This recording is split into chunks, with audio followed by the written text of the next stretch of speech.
Bago natin simulan ang kwento nating ito, mga mahal naming tagapakinig at taga-subaybay, ito po ang inyong lingkod, si Jupiter. At sa ngalan po ng buong team ng kwentong Takip Silim, nais po naming ipaabot ang aming taus-pusong pakikiramay at pakikisimpatya sa lahat ng naapektuhan ng mga lindol nitong mga nakaraang araw. Ipinapaabot din po namin ang aming mga dasal para sa inyong kaligtasan at sa mabilis na pagbangon ng mga pamilyang tinamaan ng trahedya. Naway patuloy tayong gabayan at patatagin sa gitna ng mga pagsubok na ito. Mag-ingat po tayong lahat.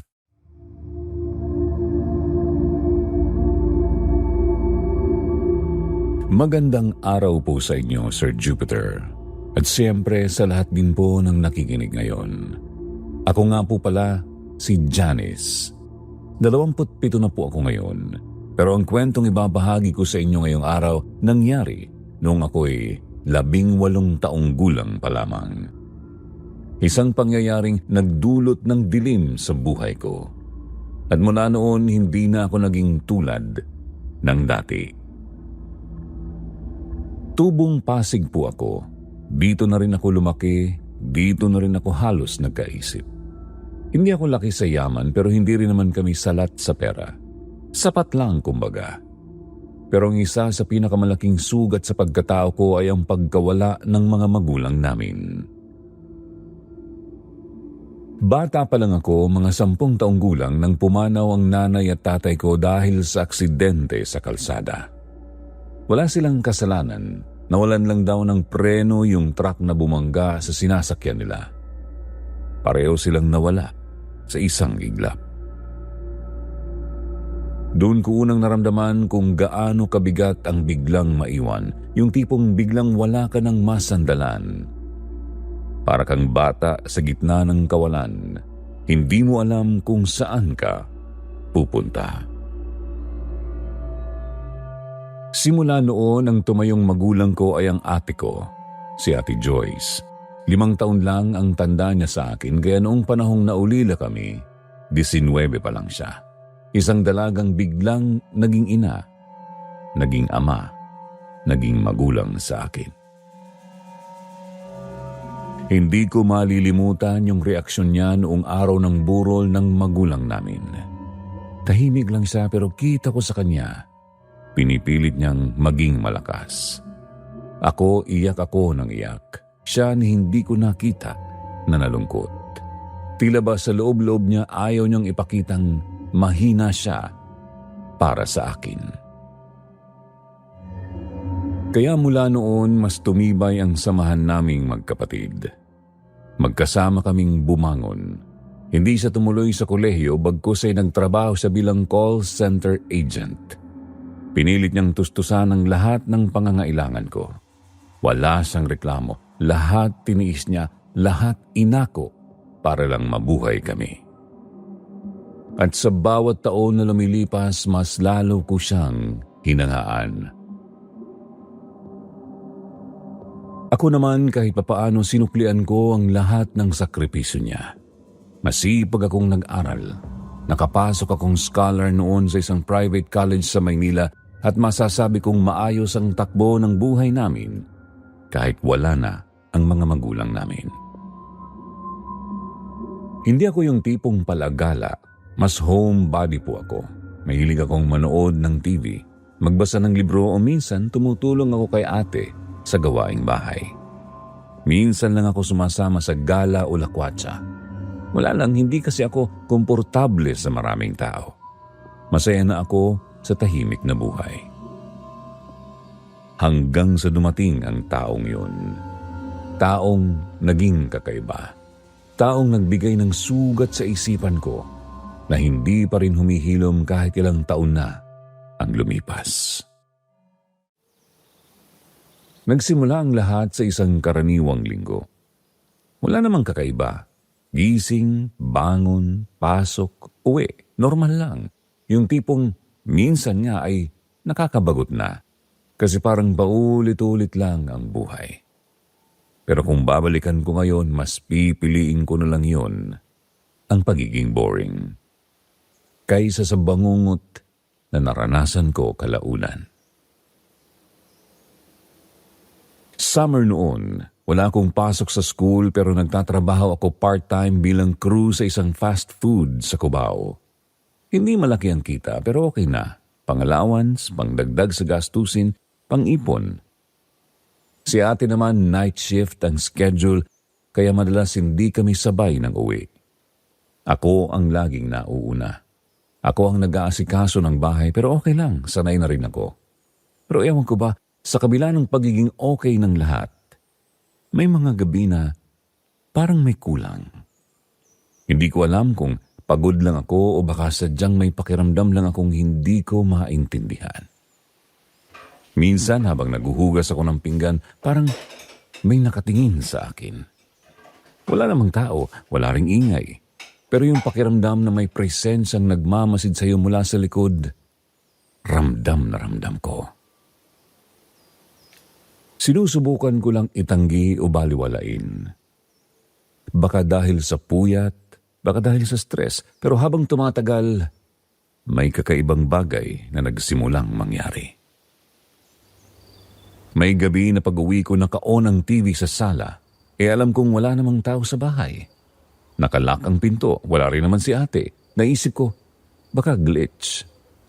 Pinatay ko lang, hindi ko na inisip. Tapos yung banyo, may kaluskos. Para bang may naglalakad sa tapat ng pinto. Tinawag ko pa nga si ate minsan pero wala siyang sagot. Paglabas ko, tahimik ang bahay. Ako lang ang nandoon. At yung nakakatinding balahibo, nakatulog ako sa sofa. Paggising ko, nasa kama na ako. Hindi po ako sleepwalker. Never pa nangyari sa akin yon. Kaya tinanong ko si ate kinabukasan kung siya ba ang naglipat sa akin. Sabi niya galing siya sa overtime. Diretso raw siya sa kwarto. Hindi raw niya ako nakita. Hindi ko alam kung may nananakot lang, kung guni-guni ko lang o kung sinasadyang ginugulo ko ng kung anong hindi ko maintindihan. Pero ramdam ng katawan ko na may mali. At habang binabalikan ko ang panahong yun, napansin ko na parang may humihila sa akin. Hindi ko lang siya agad nakita noon. Hindi ko lang siya agad naramdaman, pero may anino na palang dahan-dahang sumasama sa bawat galaw ko, sa bawat sulok ng bahay, sa bawat pagdilat ko sa umaga at bawat pag-idlip ko sa gabi.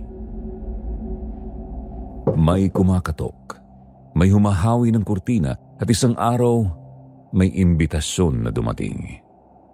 Imbitasyon sa isang sinihan at doon na nagsimula ang lahat. Sir Jupiter, naikwento ko na po sa inyo sa unang bahagi kung gaano kasimple ang buhay namin noon ng ate ko, kung gaano katahimik. Pero yung gabing yun, yung gabi na pumunta kami sa sinihan, doon nagsimulang mabura ang salitang katahimikan sa buhay ko. Bago pa ang lahat ng yun, isang umaga habang nag-aayos ako ng gamit sa drawer ko, may nakita akong ticket stub. Nakalagay sa envelope at parang bago pa talaga. May pangalan ng sinihan sa ibabaw pati ang oras at title ng palabas. The Conjuring, 8 p.m. screening. Nagtaka ako. Wala naman akong naalalang bumili ako, kaya nilapitan ko si ate na noon ay nagkakape sa may kusina. Sabi ko, "Ate, sa'yo ba to?" Ngumiti siya, tapos masiglang sinabi niya, "Ay, oo, akin yan. Binigay sa akin ng office mate ko, dapat manonood sila kaso di natuloy. Sayang naman, kaya tayo na lang. Total, mahilig ka naman sa horror, di ba?" Hindi ko maitago ang ngiti ko nung oras na yon. Oo nga, mahilig ako sa horror. Kahit medyo mahina ang loob ko sa mga multo at jump scare, may kung anong hatak sa akin yung mga kwento ng kababalaghan. Alam niyo, gusto ko yung thrill, gusto ko yung kaba habang nasa loob ng sinihan. Wala akong kaalam-alam na ang thrill na yun magiging totoo. Undas noon, first week ng November, medyo malamig ang simoy ng hangin. Ang buong paligid ay abala sa pag-aalay ng kandila, bulaklak at panalangin. Pero kami ni ate naisipan naming dumaan muna sa sinehan bago dumalaw sa puntod. Hindi naman kalakihan yung sinehan, isa sa mga luma pero buhay pa rin na sinehan sa may bayan. Hindi po yung tulad ng mga modernong cinema sa mall. Medyo luma ang mga upuan at may kaunting amoy na parang pinaghalong lumang kahoy at alikabok. Pero ayos lang, may sarili po itong charm. Pag-upo namin sa bandang gitna, medyo marami-rami na ring tao. May mga barkada, may magjowa, may mga solo rin. Tumingin ako sa paligid tapos sabi ni ate, "Excited ka na?" Tumango lang ako at ngumiti sa kanya bilang tugon. Pagpatay ng ilaw, nagsimula na ang pelikula, ang Conjuring. Hindi ko alam kung pwede ba yung banggitin dito sa inyong channel pero yun po ang movie na pinanood namin. Alam ko sikat to sa mga kwento ng totoong karanasan kaya mas kinilabutan ako. Tahimik ang buong sinihan, maliban sa mga hiyaw kapag may bigla ang tunog o eksena. Hindi ako masyadong expressive pag nanonood pero yung mga scenes na may tumutunog na doorknock sa pelikula napapapitlag ako. Mga ilang minuto ang lumipas habang nakatutok ako sa screen may kumalabit sa balikat ko. Akala ko si ate pero nang tingnan ko sa parehong kamay niya nakapatong sa lap niya, hindi siya gumalaw. Tumingin siya sa akin parang nagtatanong kung bakit ako biglang napalingon. Sabay kaming tumingin sa likod. Wala naman, nakaupo lang yung mga tao, lahat abala sa panunood. Hindi ko na lang pinansin dahil sabi ko noon baka nadala lang ako sa pelikula. Nagpatuloy ang palabas, mahigit 1 oras din. Sa totoo lang, mas intense siya kaysa sa inaasam ko. Pero mas intense ang pakiramdam ko habang palabas na kami. Paglabas ng sinihan, napansin kong parang may nakatingin sa amin. May isang tao sa gilid ng pinto. Hindi ko maninag kung babae o lalaki. Parang nakasuot ng itim. Nakatayo lang sa tabi habang papalabas kami. Dikit-dikit ang mga tao kaya hindi ko masyadong nakita ang mukha. Paglingon ko ulit, wala na siya. Hindi ko sinabi kay ate at baka isipin niyang inaabuso ko na naman ang imahinasyon ko. Nang makauwi kami, diretso ako sa kwarto. Pagod, pero parang hindi lang pagod ang nararamdaman ko. May mabigat at may parang nakadikit. Kinabukasan, nilagnat ako. Hindi siya yung tipikal na lagnat na kaya ng paracetamol. Pakiramdam ko para akong nilalagnat na tagos hanggang buto. Sakit ng ulo, masakit ang katawan, tapos parang may gumagapang sa likod ko kahit wala naman. Sinabihan ako ni ate na baka napagod lang, baka dahil malamig ang panahon. Pero ako hindi ko na masabi. Hindi lang kasi katawan ko ang mabigat, pati yung loob ko. At nang gabing yon habang nakahiga ako may narinig akong sumitsit. Yung tipong parang mahaba, malamig na hangin na may kasamang tunog na hindi ko maipaliwanag. Psst! Dahan-dahang dinilat ko ang mata ko. Nakapatay ang ilaw, tanging liwanag mula sa bintana ang tangi kong nasisilayan. Tahimik ang buong bahay at walang tao sa labas. Kahit si ate nasa kabilang kwarto, tulog na tulog. Muli narinig ko ulit ang pagsitsit. Psst!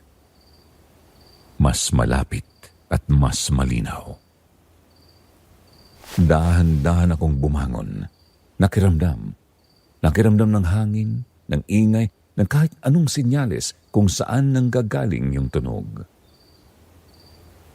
Paglingon ko sa kanan, wala. Sa kaliwa, wala rin.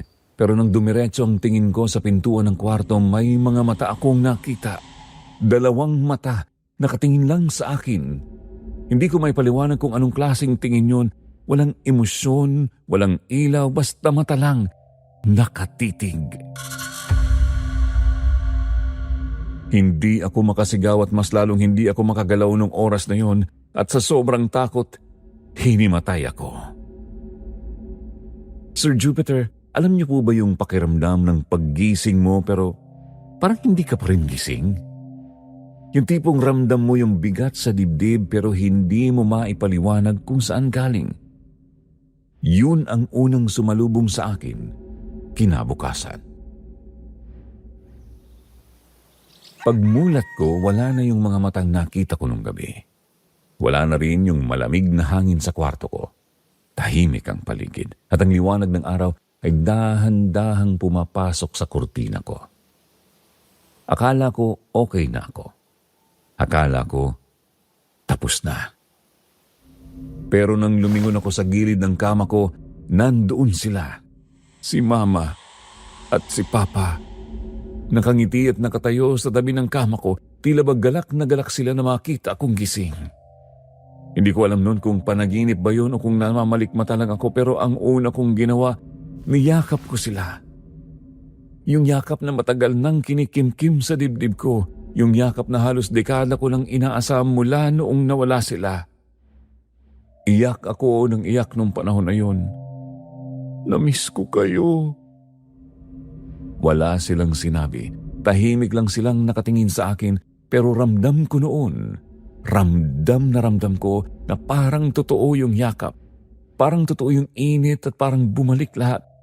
Lahat ng saya, lahat ng seguridad, lahat ng kakulangan sa puso ko. Napunan sa isang iglap. Pero nang muling pumikit ang mata ko at dumilat ulit ako, wala na sila. Panaginip lang pala. Tumulo na lang yung luha ko sa pisngi ko. Hindi ko na pinigilan, hinayaan ko lang. Kasi kung yun man ang tanging paraan para muli ko silang makapiling kahit panaginip lang, tatanggapin ko.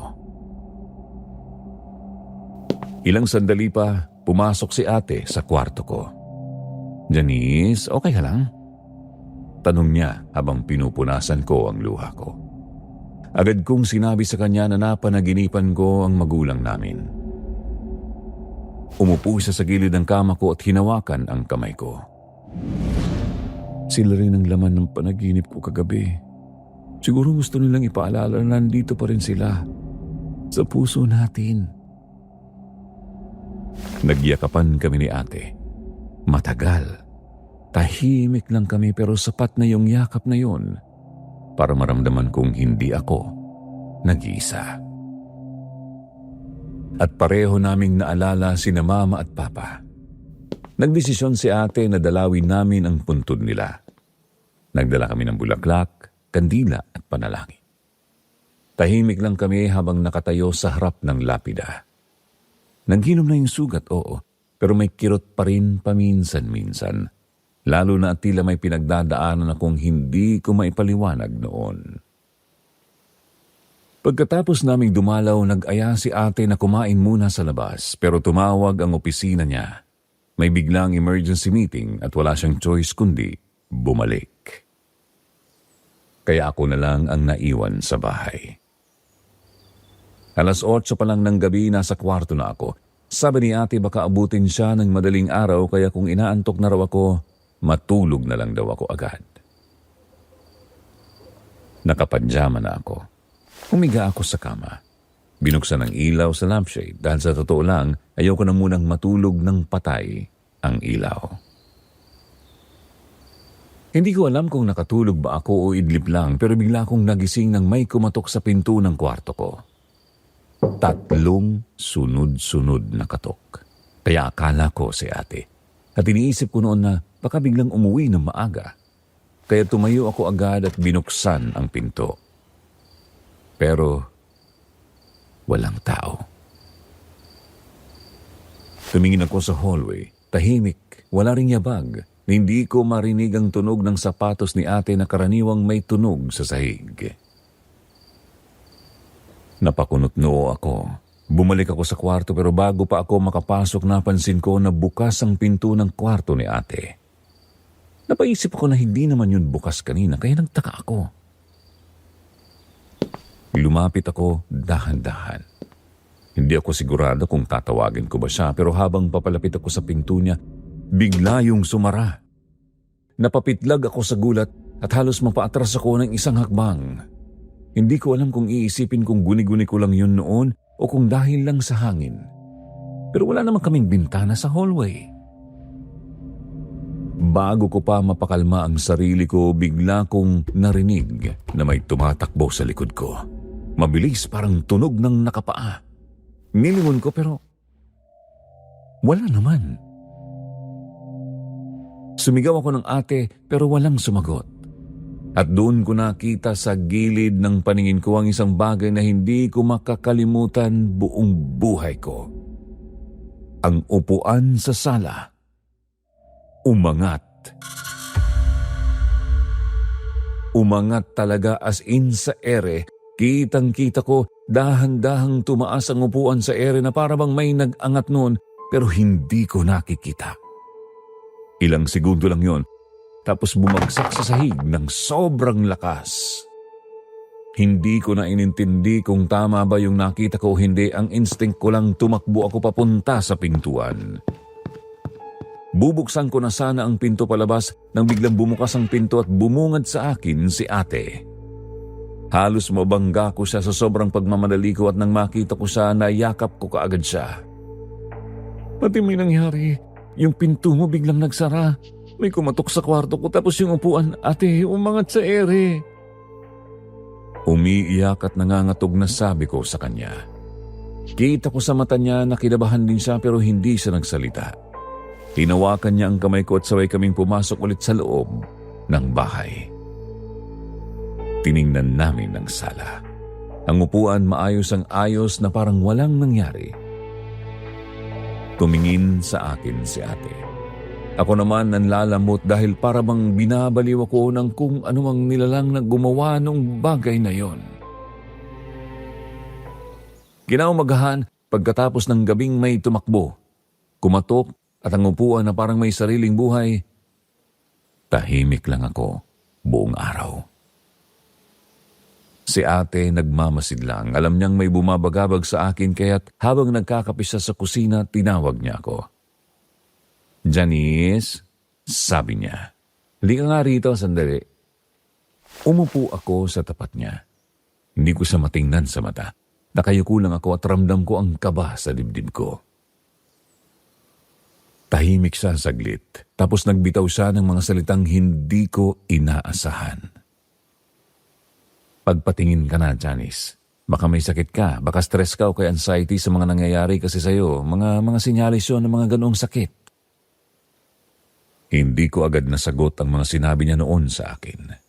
Parang may bumara sa lalamunan ko. Ilang sandali ang lumipas, saka ko lang siya nasagot. Anong ibig mong sabihin na nababaliw na ako, ate? Hindi siya sumagot agad, pero ang pananahimik niya mas malakas pa sa sagot. Napapikit ako, pinigilan kong mapikon pero ang bigat ng dibdib ko parang sasabog. Seryoso ka, ate? Naisip mo agad na may problema ako sa isip? Hindi mo ba man lang naisip na baka totoo ang sinasabi ko? Sir Jupiter, noon lang kami unang nag-away ng ate ko. Hindi yung tampu-tampuhan lang na parang bata. Hindi yung biro-biro lang kundi yung totoong may bigat sa puso. Yung masakit yung parang hindi ko siya kilala. At mas lalo akong natakot dahil pakiramdam ko unti-unti na akong nag-iisa. Janice, sabi niya, mas mahinahon ang boses niya. Hindi ko sinasabing baliw ka. Baka pagod ka, baka stress lang yan. Baka may trauma na lumalabas sa'yo kaya nga gusto ko lang na makasiguro tayo para matulungan kita. Tumayo ako at masama ko siyang tiningnan nun, Sir Jupiter. Ang tagal na nating magkasama, te, tapos yan ang paniniwala mo sa akin? Na-imagine ko lang ang nararanasan ko, yung mga bagay na kitang-kita ko sa harap ko? Magsasalita pa sana siya at sasagot nun, Sir Jupiter, pero hindi ko siya hinayaan. Alam mo kung anong mas nakakatakot, ate? Hindi yung mga multo o mga kumakatok sa gabi. Ang mas nakakatakot yung makita mong hindi ka na pinaniniwalaan ng taong inaakala mong kakampi mo. Hindi na siya sumagot. At ako, hindi ko na rin napigilang umalis. Ilang araw kaming hindi nag-usap. Nasa bahay kami pareho pero parang estranghero sa isa't isa. Minsan nagkakasalubong kami sa kusina, sa sala pero walang tinginan, walang batian, walang kahit ano. At doon ko naramdaman mas naging malakas ang kakaibang presensya sa bahay. Sa mga gabing hindi ako makatulog, may naririnig akong kaluskos sa kisame, parang may gumagapang. Minsan may naririnig akong boses sa likod ng dingding ko. Mahina, pabulong at paulit-ulit lang. Janice. Janice. Minsan naman habang nasa banyo ako, may tunog ng paghampas ng kamay sa salamin. Pero pagtingin ko wala namang tao, walang bakas at walang kahit ano. Ang pinaka nakakatakot sa lahat, yung isang gabi habang nag-aayos ako ng mga damit sa aparador. Biglang bumukas ang ilaw sa hallway. Wala naman akong kasama. Pagbukas ko ng pinto, nandoon sa dulo ng hallway ang isang babae, nakatayo lang at hindi gumagalaw. Wala siyang mukha. Para siyang anino, pero may anyo.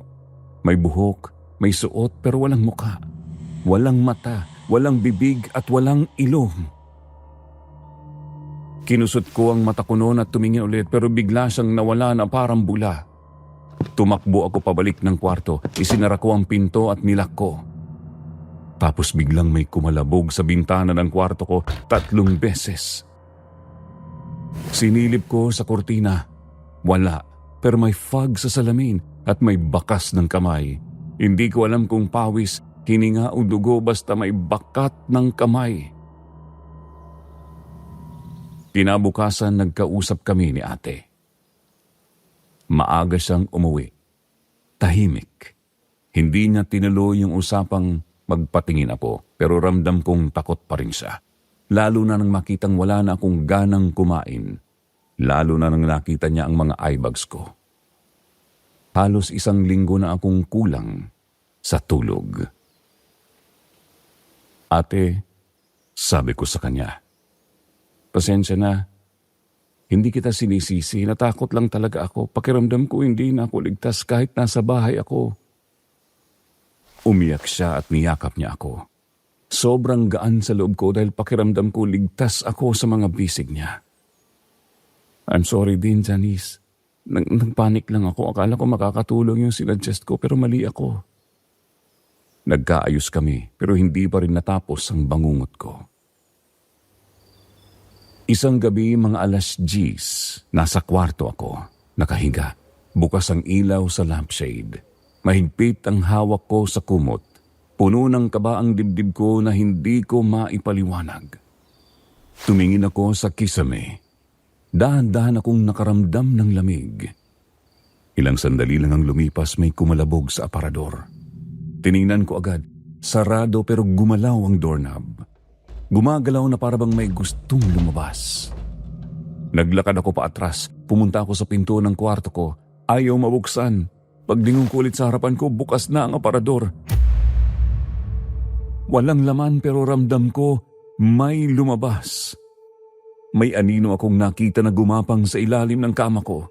Sa sahig, sa bandang sulok, hanggang sa yung anino lumapit sa dingding tapos may tumalon sa kisame. Babaeng nakaputi, nakalutang at nakatitig sa akin. Wala siyang mata pero alam kong nakatingin siya sa akin. Sumigaw ako, "Ate! Ate!" Walang sumagot kaya mas lalo akong kinabahan at natakot. Lalo akong napasigaw hanggang sa napaupo ako sa kama habang nanginginig. At habang patuloy akong sumisigaw, may naramdaman akong kamay na humawak sa likod ko. Sir Jupiter, akala ko talaga tapos na ang gabing yun sa huling sigaw ko. Akala ko ako na lang mag-isa sa kwarto at yun na ang katapusan ko. Pero paglingon ko nakita kong si ate pala ang humawak sa likod ko. Nakaluhod siya sa kama, hawak ang balikat ko. Nanginginig na parabang takot at may kakaiba sa mukha niya. Hindi siya umiimik. Nakatingin lang sa isang direksyon. Janice, mahina niyang sabi, "Huwag kang lilingon." Nanginginig ang boses, maging ang kamay niya habang sinasabi sa akin ang mga salitang yun nung gabing yun. Siyempre likas na sa atin ang mga curious, kaya dahan-dahan kong sinundan ng tingin kung saan nakatingin si ate. At doon ko nakita yung babae na nakalutang nasa harapan na namin. Nakatayo lang, sobrang lapit, kulay abo ang balat niya. Tuyot, parang agnas na ang katawan niya pero ang mas nakakatakot, yung mukha niya. Nakanganga siya ng malaki, hindi normal na pagkanganga, parang gusto niya kaming lamunin. Wala siyang mata, itim lang ang butas pero ramdam kong nakatitig siya. Hindi siya gumagalaw at hindi siya nag-iingay pero yung presensya niya parang dudukutin ang puso ko. At sa isang iglap, sabay kaming napasigaw ni ate nang mas nilakihan niya ang kanyang pagnganga at lumapit sa amin. Napatayo kami pareho mula sa kama. Hindi ko na alam kung paano ako nakatakbo pero hinila ko si ate palabas ng kwarto. Ang paa ko parang hindi ko na nararamdaman basta tumatakbo lang ako nung gabing yun. Kahit anong masanggi o maapakan ko, hindi ko na ininda. Pagdating namin sa sala, biglang nagpatay-sindi ang ilaw. Tapos may bumagsak na bagay sa sahig na sobrang lakas. Paglingon ko, yung upuan sa dining table lumilipad. Literal na lumilipad sa ere. Hindi siya nahulog, hindi siya natutumba, umangat siya, tas binato sa direksyon namin. Ate! Pag-iwas namin, naramdaman ko ang biglang pagdampi ng hangin sa likod ko. Tumama yung upuan sa dingding at nabasag ang frame na may litrato ni na mama at papa. Janice, takbo! Pero bago pa kami makalapit sa pintuan, isa pang upuan ang lumipad. Sa sobrang bilis, hindi na ako nakailag. Parang may nakakarinding ingay akong narinig sa loob ng tenga ko. Umiikot ang paligid, umaalingaw-ngaw ang sigaw ng ate ko, pero dahan-dahan na siyang nawawala sa paningin ko. Mabigat ang ulo ko ng oras na yon na parang hinihila ang kaluluwa ko pababa sa sahig. At bago ako tuluyang mawalan ng malay, nakita ko ang anino ng babae. Nakadapa siya sa kisame, parang ahas na gumagapang at nakatingin pababa sa amin. At sa kanya binuka ulit ang bibig niya. Mas malaki, mas malalim, parang isang itim na butas na kayang lumunok ng buong katawan ng tao, tapos bigla na lang akong nawalan ng malay. Sir Jupiter, nagising na lang ako kinabukasan na parang wala lang nangyari nung gabi. Pero ramdam ng katawan ko yung bigat. Parang ang sakit ng mga kalamnan ko, yung tipong parang binugbog ako. Hindi ko maintindihan kung dahil ba yun sa takot o dahil ba talaga sa kung anong nangyari. Nasa kama ako, nasa kwarto ko at nakasuot pa rin ako ng pantulog pero malinaw na hindi yun yung posisyon ko nung gabi at alam kong totoo ang nangyari. Kaya agad akong bumangon kahit nanlalambot pa. Lumabas ako ng kwarto. Tahimik ang bahay. Maliwalas, mainit-init na ang araw at higit sa lahat walang bakas ng kaguluhan. Pagdating ko sa sala, maayos ang lahat. Yung mga upuan, nakaayos. Yung frame ni na mama at papa sa dingding, nandoon pa rin at hindi man lang nagasgasan o nabasag. Yung ilaw na nagpatay-sindi nung gabi, maayos na at walang problema. Akala ko ako lang mag-isa sa bahay pero ilang saglit lang lumabas si ate mula sa kwarto niya. Medyo maga ang mata niya, halatang pagod din. Napatingin siya sa akin. Sabay upo sa isa sa mga dining chair. Ano ba yun? Ang weird ng panaginip ko kagabi? Sabi niya habang kinukusot ang mga mata niya. Nagkatitigan kami parehong natahimik. Paano ba ako napunta sa kwarto ko, Janice? Tanong niya. Umiling ako. Sandali pa akong natahimik sa tanong niya at agad ko rin siyang sinagot. Ako nga rin hindi ko alam kung paano ako napunta sa kwarto ko. Pareho kaming natigilan. Tumingin ako ulit sa paligid. Maayos naman talaga lahat as in parang wala talagang nangyari. Napatanong ako sa aking sarili kung panaginip lang ba talaga yon. Pero pareho kaming may naalala ni ate. Pareho kaming masakit ang katawan at pareho kaming hindi alam kung paano kami nakapunta sa mga kwarto namin. Pero dahil nga walang ebidensya, walang nasirang gamit, inisip namin na siguro nga panaginip lang lahat ng yon. Kaya Sir Jupiter, inalis na lang namin yon sa isip namin Para bang mas madali kasing paniwalaan yung hindi totoo kaysa harapin ang posibilidad na may elemento o nilalang sa loob ng bahay namin. Kaya para kahit papaano ay gumaan-gaan ang loob, niyaya ko si ate. Simba tayo, ate? Tumango lang siya at tinanong niya kung sa Quiapo daw ba, kaya agad akong sumagot. Oo, para makalanghap din naman tayo ng ibang hangin, makapag-relax kahit papaano. Matapos naming mag-usap, nagpasya kami na magsimba.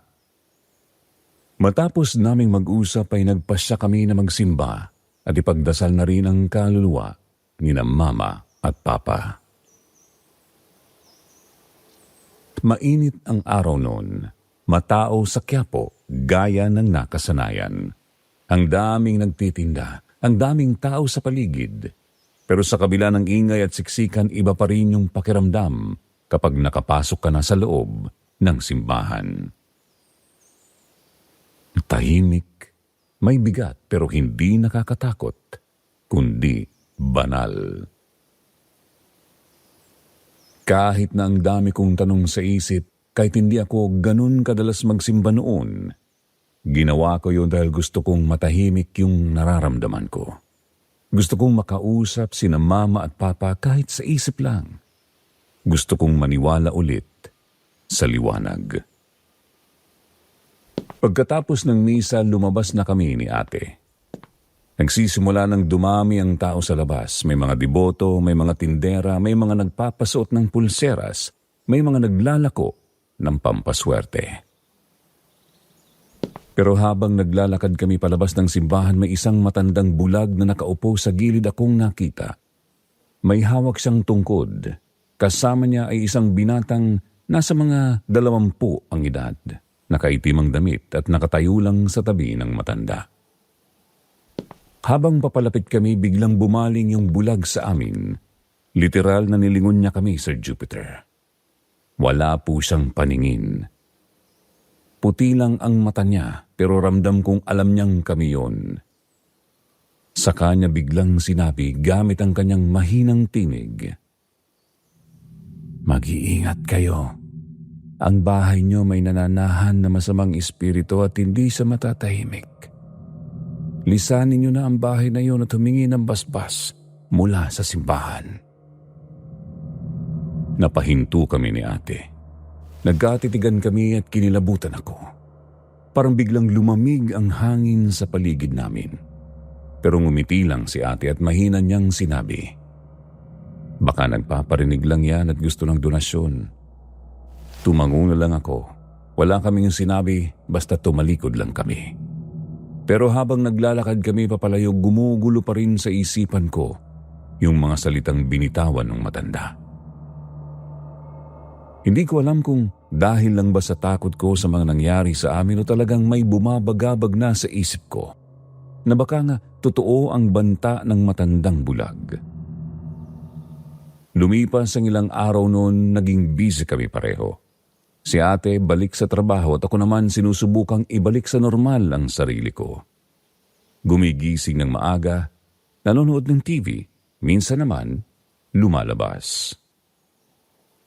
Pero may mga gabi pa rin na hindi ako makatulog. Minsan hindi dahil sa takot, kundi dahil sa pakiramdam ko na tila ba may nagmamasid sa bawat galaw ko. Hanggang isang hapon nasa bahay ako mag-isa. May kumatok sa labas ng pinto. Akala ko si ate. Pero pagbukas ko ng pinto, bumungad sa akin ang isang binata, yung kasama ng bulag sa Quiapo. Nakatayo siya sa labas, nakaitim na jacket, nakasuot pa rin ng itim na pantalon at agad kong napansin na titig siya sa loob ng aming bahay. Parang may tinitingnan siya sa loob pero hindi ako agad nagsalita. Tinitigan ko lang siya.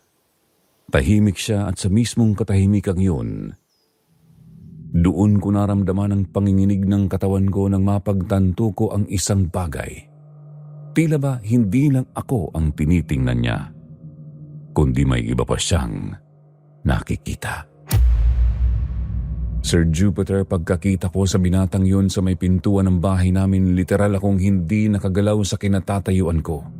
Hindi siya nagsalita agad. Nakatitig lang siya sa loob ng bahay namin na parang may hinahanap o parang may nakikita siya na hindi ko nakikita.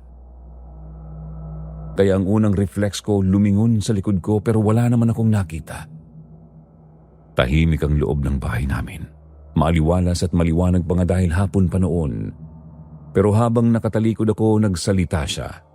Kalma lang ang boses pero may bigat, may lalim at tila may tinatago. Hindi ako nandito para manakot, kundi para magbabala. Napatingin ulit ako sa kanya at hindi sa umiwas ng tingin. Pakiusap lang kung pwede ka bang pumasok muna saglit, sa loob na lang tayo mag-usap. Sambit ko at medyo kabado pa ako. Pero umiling siya. Hindi man lang nagdalawang isip. Hindi ako pwedeng pumasok dyan. May nilalang na ayaw sa akin at hindi ako welcome sa loob ng bahay ninyo. Parang kinilabutan ako sa sinabi niya, Sir Jupiter. Kasi hindi niya sinabi na baka, kundi sinambit niya ng derechahan na may nilalang at parang sigurado siya. Tapos nagsalita pa siya sabay tingin sa akin diretso sa mga mata ko. Pagsapit ng huling Biyernes ng Nobyembre, pupunta kami ng lola ko dito sa bahay niyo. Pero sa ngayon magdasal ka, hanggat maaari, labanan mo, kayo ng ate mo. Nanghina ang balikat ko sa takot. Parang gusto kong umiyak pero pinigilan ko. Hindi ko alam kung ano ang mas nakakakaba. Yung seryosong mukha niya o yung tila ba hindi niya ako kinakausap lang, kundi binalaan at prinotektahan. Hindi pa ako nakakapagsalita nang humakbang siya palayo. Ilang segundo lang ay tumalikod siya tapos lumakad na paalis. Pero bago pa siya makalayo sa aming gate, bigla siyang huminto. Dahan-dahan siyang umarap ulit. Dahan-dahan siyang humarap ulit sa bahay namin at nagdasal. Hindi ako makagalaw, Sir Jupiter. Parang nanigas ang mga tuhod ko habang pinapanood ko siyang taimtim na nagdarasal sa labas ng bahay namin. Pagtapos noon, tumango siya sa akin at tuluyang naglakad palayo. Hindi ko alam kung ilang minuto akong nakatayo lang sa tapat ng pinto, hawak ang doorknob. Di alam kung papasok pa ba ako o lilisanin na ang lugar na yon dahil sa sobrang kaba na nararamdaman ko. Pero sa totoo lang, wala akong lakas ng loob na pumasok agad. Kaya ang ginawa ko ay umalis muna ako. Sinara ko yung bahay at naglakad lang. Hindi ko na maalala kung saan ako pumunta. Basta kung saan-saan lang ako nagpunta. Mall, tindahan, overpass, kahit saan basta hindi sa bahay. Sa totoo lang, gusto kong ang puntahan si ate sa trabaho kaso ang layo at hindi ko rin alam kung paano ko ipapaliwanag sa kanya yung mga nangyayari nang hindi niya ako i-schedule agad sa psychiatrist. Kaya nung araw na yun, gabi na ako nakauwi. Naglakad ako pauwi galing terminal. Tahimik ang paligid. Yung mga bahay sa kanto patay na ang mga ilaw. Yung hangin malamig at yung langit maulap. Wala man lang buwan. At habang papalapit ako sa bahay namin, ramdam ko yung bigat na hindi ko maintindihan. Yung tipo ng bigat na hindi lang sa balikat mo kundi sa dibdib mo. Sa batok, as in buong katawan mo. Pagdating ko sa gate, sumilip muna ako sa bintana. Wala akong nakita. Tahimik, madilim ang sala pero bukas ang ilaw sa kusina. Kaya pinilit kong tibayan ang loob ko. Binuksan ko ang pinto. Ate? Sigaw ko. Walang sumagot. Tiningnan ko ang mga ilaw sa kisame. Steady naman, hindi nagpe-flicker gaya ng dati. Hinubad ko ang sapatos ko, pumasok, dire-diretso ako sa sala, hanggang sa may napansin akong liwanag mula sa taas ng hagdan. Napatingala ako. Sir Jupiter, si ate nakaangat sa ere as in literal, walang tali, nakaangat ang katawan niya, mga 2 talampakan mula sa sahig ng hallway namin. Yung buhok niya nakalaylay, yung damit niya parang nililipad ng hangin kahit wala namang bintanang bukas. Pero ang mas kinilabutan ako, Nakatingin siya sa kisame at nakatirik ang mga mata niya. Wala akong narinig kundi ang mabilis na tibok ng puso ko. Hindi ko maigalaw ang katawan ko, parang nanigas ang buo kong kaluluwa at katawan sa nakita ko. At bago pa ako makasigaw, tumingin siya sa akin.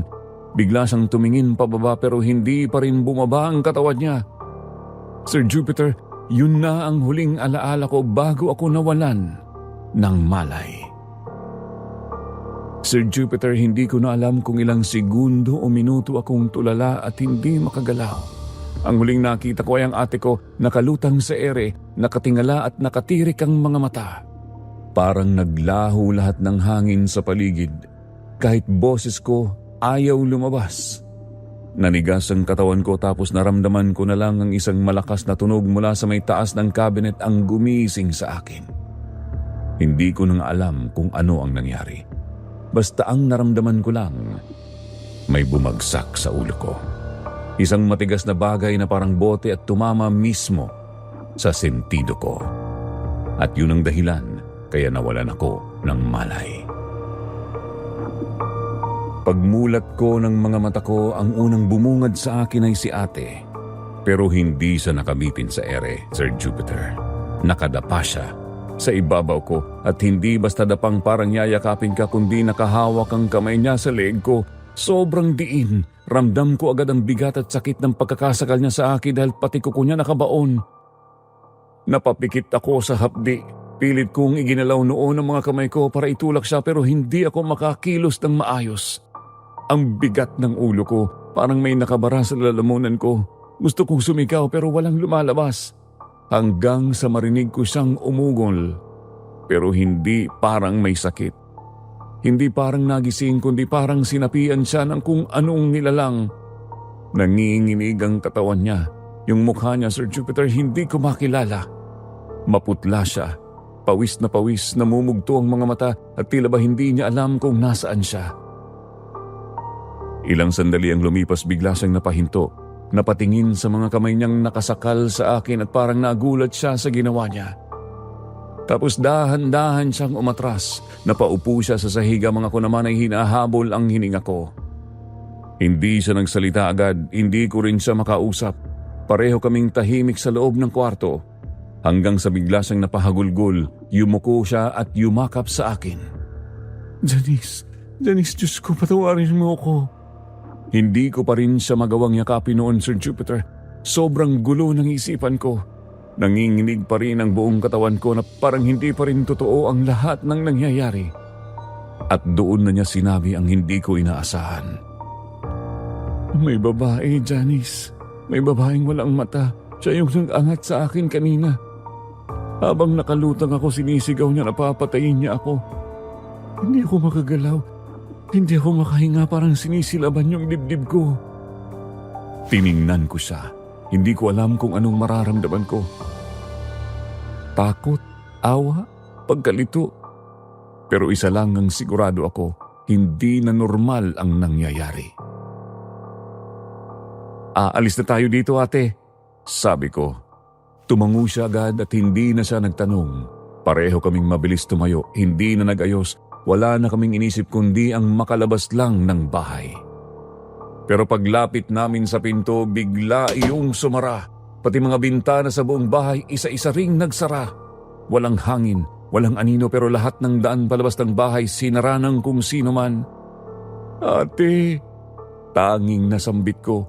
Aligaga na rin si ate noong mga panahon na yon. Pareho kaming natataranta na at hindi alam ang gagawin. Tumakbo ka sa kusina, Janice. Doon sa likod. Sigaw niya. Sabay kaming humakbang pero bago pa kami makalabas ng sala, umangat ang mesa tulad ng napanood ko sa mga horror movie, as in literal na lumutang sa ere ang hapagkainan namin. Kasunod noon isa-isang umangat ang mga silya para silang mga puppet na may tali. Hindi na ako nakasigaw. Nakatitig lang ako habang nakalutang lahat sa paligid namin. At pagkatapos ng ilang segundo ng katahimikan, bumagsak lahat ng nakalutang sa ere ng mga gamit. Parang lindol sa lakas ng tunog, nagtilian kami ng ate ko. Napayakap siya sa akin pero bago pa kami makatakbo, may humila sa akin. Ramdam ko sa paa ko, parang may kumapit. Sinubukan akong hilahin ni ate pero mas malakas yung kung anuman na humahatak sa akin. At bigla na lang akong inangat sa ere at sinakal ng kung anumang nilalang na hindi namin makita. Parang may malamig na kamay na humawak sa leeg ko at itinaas ako. Ramdam ko agad yung sakit, yung pakiramdam na unti-unting nauubos ang hininga mo. Yung ulo mong parang sasabog dahil hindi makahinga. Yung katawan mong nanginginig sa kawalan ng kontrol. Ate! Ate! Tili ko kahit halos wala ng boses. Pero bago pa ako tuluyang mawalan ng malay, namatay lahat ng ilaw na parang sinadya. Madilim, walang kahit anong ilaw. Wala akong makita kahit mukha ni ate, hindi ko makita. Pero sa kadiliman may naramdaman akong presensya. Malamig, mabigat.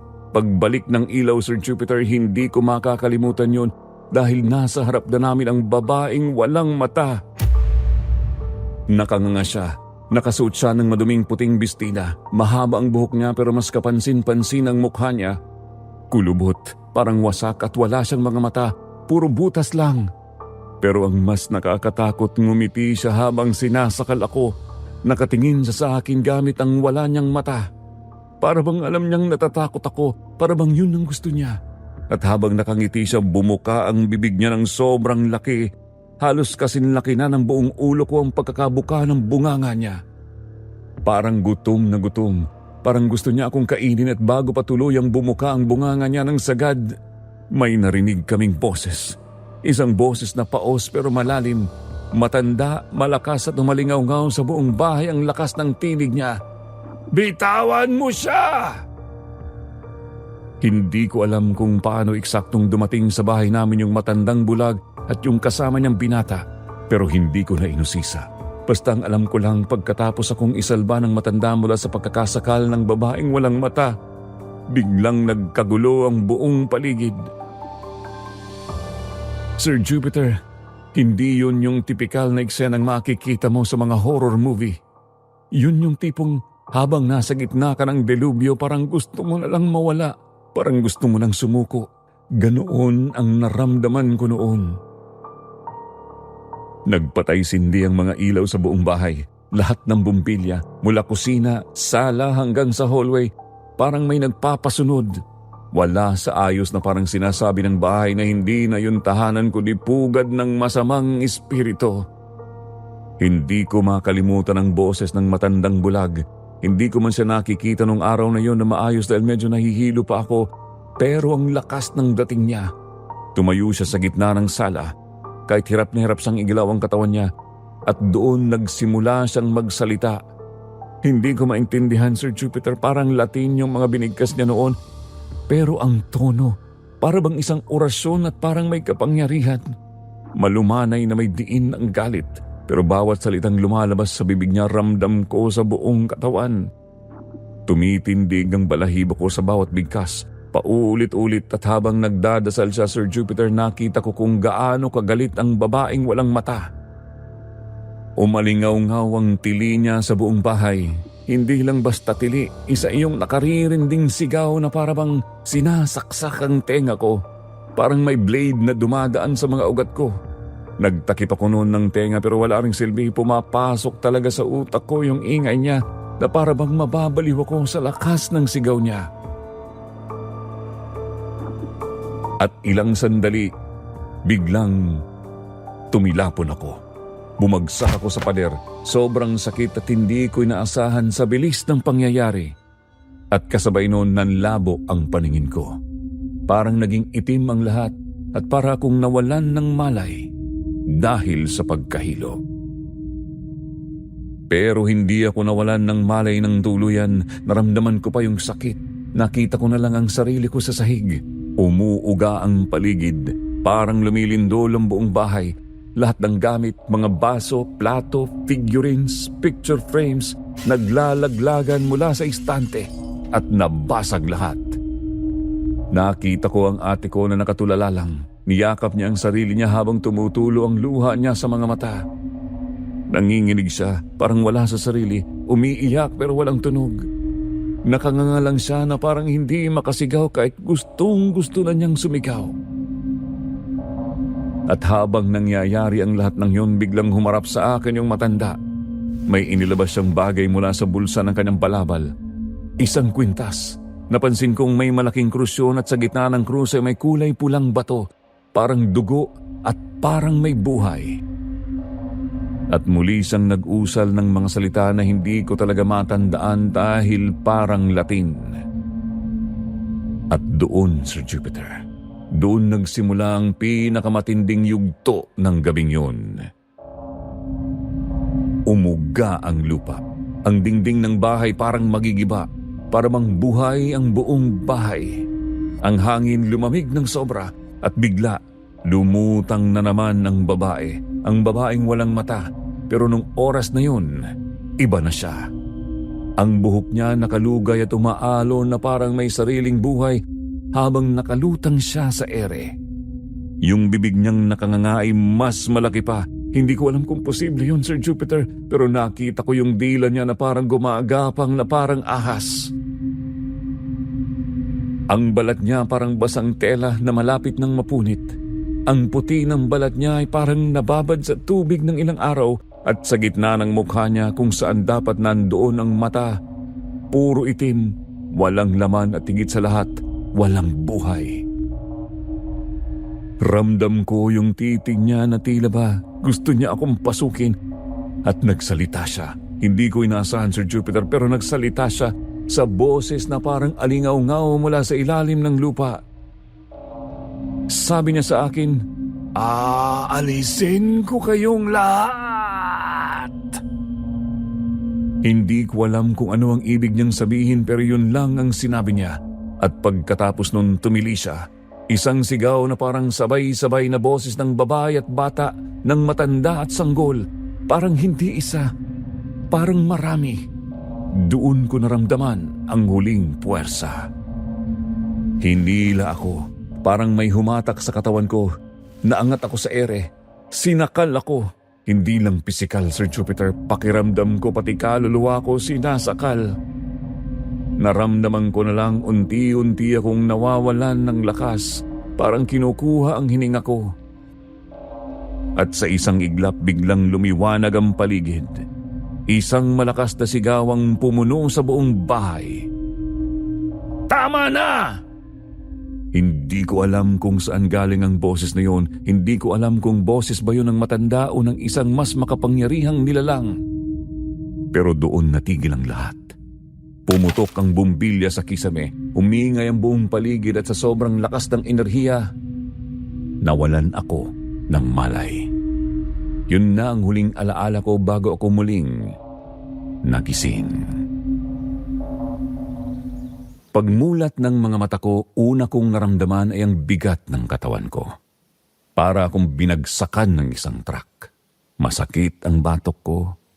Ang likod ko, pati yung dibdib ko parang hindi makaluwag ng hininga.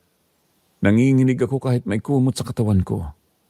Puting kisame, puting ilaw, at doon ko na-realize na nasa ospital ako. At nang igalaw ko ang ulo ko sa kaliwa, nandoon si ate. Nakaupo sa gilid ng kama, hawak-hawak ang kamay ko. Namumugto ang mga mata niya pero nakangiti siya. Gusto ko siyang tanungin agad kung ano ang nangyari pero wala akong lakas. Yung bibig ko halos hindi ko mabuka. Ilang segundo pa nakita ko rin yung binatang kasama ng matandang bulag. Nakatayo lang siya sa paanan ng kama ko. Tahimik. Tulad ng dati may kakaibang aura pa rin siya. Hindi ko maipaliwanag pero parang hindi siya pangkaraniwang tao. Nagtanong ako, halos pabulong lang. Anong nangyari sa atin? Hindi agad sumagot si ate. Yumuko lang siya, pumikit, at sa loob ng katahimikan, narinig ko yung mahina niyang hikbi. Pagkatapos ng ilang oras, pinauwi na kami sa bahay. Hindi na kami nagtagal sa ospital dahil ayon sa doktor, wala naman daw akong matinding injury. Puro pasa at exhaustion lang daw. Pero alam naming hindi lang simpleng pagod ang nangyari. Pagka-uwi sa bahay, doon na nagsimulang magsalita ang binata. Nakaupo kami sa sala at sa unang pagkakataon mula sa gabing yun, Tahimik na tahimik ang paligid. Walang hangin, walang kaluskos kahit mga aso ng kapitbahay. Tahimik. Para bang may nakikinig. Sabi niya, ang babaeng walang mata ay hindi basta multo lang. Masamang espiritu po siya, sabi ng binata. Isa po siyang ligaw na kaluluwa at halos demonyo na kung ituturing. Pumasok siya sa bahay niyo dahil may puwang, may bitak sa enerhiya na sa tahanan ninyo, kaya siya nakapasok at nanatili rito. Tahimik lang kami ni ate habang nakikinig, para kaming mga batang pinagsasabihan ng guro. Hanggat maaari po, ipabless niyo po itong bahay. Dagdag niya, pero kung hindi pa rin ninyo maramdaman ng katahimikan, mas mabuti po lisanin niyo na ito. Huwag niyo nang hintayin na may mas masama pang mangyari. Doon biglang pumasok sa isip ko, Sir Jupiter, yung anino na nakita ko sa sinihan. Ang hindi ko maintindihan kung babae o lalaki at agad akong napatingin sa binata. Galing ba siya sa sinihan? Tanong ko. Tumingin lang siya sa akin at tumango. Nadala mo siya pa uwi. Doon ko naramdaman ang panlalamig ng buong katawan ko. Sa isang simpleng panonood namin ng horror movie, may sumama pala sa akin pa uwi. Sabi ng binata, may mga lugar daw talaga na masyadong bukas sa espiritu. At ang sinihan, dahil madilim, may emosyon, may takot, may kaba. Isa sa mga paboritong taguan ng mga kaluluwang ligaw. At kung hindi ka marunong magsara ng sarili mong enerhiya, madali kang mapasukan. Hindi ko na alam kung umiiyak ako noon, pero parang gusto ko na lang mawala. Mula noon, hindi na ako kailanman nanood ng horror movie. Hindi na rin ako muling pumasok sa sinihan, lalo na pag-undas. Nagdesisyon kami ni ate na sumailalim sa therapy. Gusto naming maintindihan kung ano ang nangyari sa amin. Mula sa emosyonal, mental at espiritual na aspeto. At hindi po yun naging madali. Ang daming gabi na bigla kong nagigising na pawis na pawis. Umiiyak. Minsan akala ko sinasakal na naman ako. Minsan akala ko nasa ere na naman ako. Pero sa paglipas ng mga linggo, buwan ng pagdudusa namin ni ate, unti-unti kaming nakaahon. Nagpabless rin kami ng bahay. Mula sa pari hanggang sa albularyo, hanggang sa mga kilala sa barangay na gumagamot. Lahat po ginawa namin. Nag-alay rin kami sa bahay. Tinanggal namin ang mga lumang gamit, binuksan ang bintana, pinapasok namin ang liwanag. At sa ngayon, tahimik na ulit ang bahay. Habang pinagmamasdan ko si ate na nagkakape sa umaga, napapaisip pa rin ako. Tama ba ang ginawa namin? Nanatili kami sa bahay, pinabless namin at nagdasal kami. Pero minsan may bahid pa rin ng takot at tanong na paano kung bumalik? Paano kung may sumama na naman sa amin mula sa ibang lugar? Hindi ko alam, pero siguro mas mahalaga na pinili naming harapin yun. Hindi kami tumakbo, hindi kami nagtago. Pinaglaban namin ang tahanan namin, kahit binalot kami ng bangungot. At ngayon po, nais kong itanong sa inyo, kung ikaw po ang nasa sitwasyon ko, tama ba ang ginawa namin? Tama ba na nanatili kami o dapat nanilisan na namin yun? Sa lahat po ng nakikinig ngayon, salamat po sa inyo. Salamat, Sir Jupiter, sa pagbabasa para marinig ang kwento ko. Hindi ko man alam kung may maniniwala sa akin, ang mahalaga na ibahagi ko na ang nakakakilabot na nangyari sa buhay namin ng ate ko. Janice, magandang araw sa iyo at sa lahat din po ng mga nakikinig ngayon. Alam mo, habang binabasa ko ang kwento mo, hindi ko maiwasang mapahinto sa ilang bahagi. Hindi lang po dahil sa kilabot na dala ng mga detalye, kundi dahil sa lalim ng emosyon sa likod ng bawat pangyayari. Hindi lang ito basta kwento ng katatakutan. Ito po ay kwento ng pagkawala, ng trauma, ng katatagan at higit sa lahat, ng pagmamahal. At ngayon sa tanong mo, kung ikaw ang nasa sitwasyon ko, tama ba ang ginawa namin? Tama ba na nanatili kami o dapat na nilisan na namin yun? Janice, sa totoo lang, hindi madaling sagutin yan. Wala kasing isang tamang sagot sa tanong na yan.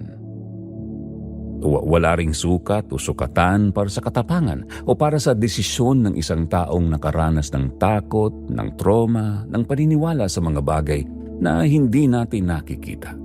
Pero dama natin. Pero ito ang sasabihin ko sa iyo. Para sa akin, tama ang ginawa ninyo. Hindi dahil nanatili kayo, kundi dahil hindi kayo sumuko. Hindi dahil hindi kayo umalis, kundi dahil pinili niyong harapin ang takot. Alam mo, Janice, sa dami ng kwentong natatanggap namin dito sa programa. Alam mo, Janice, sa dami ng kwentong natatanggap namin dito sa channel, iba't ibang uri, iba't ibang anyo. Isang bagay ay laging paulit-ulit na tema. May mga bagay sa mundo na hindi natin kayang ipaliwanag.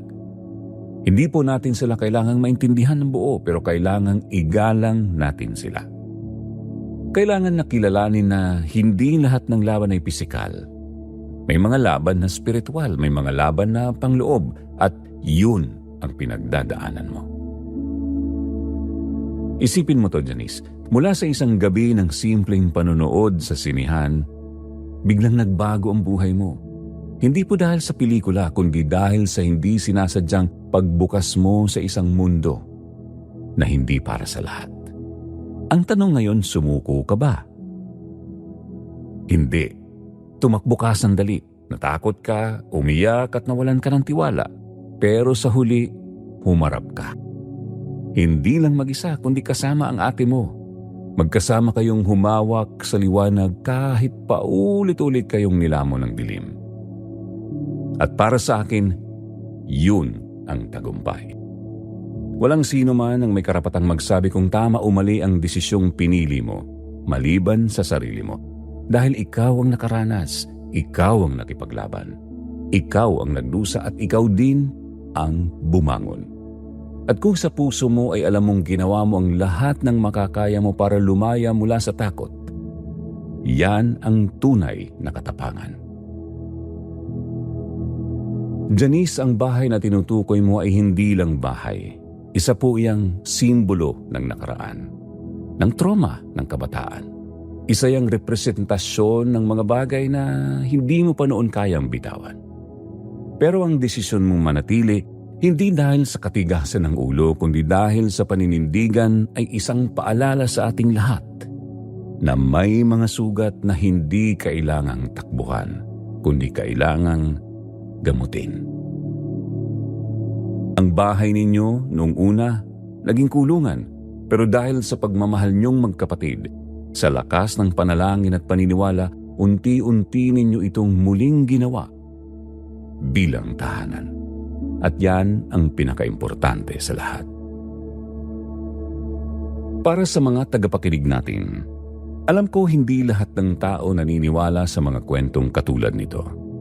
May mga nagsasabi pa nga na gawa-gawa lang o dala lang ng stress o imahinasyon lang.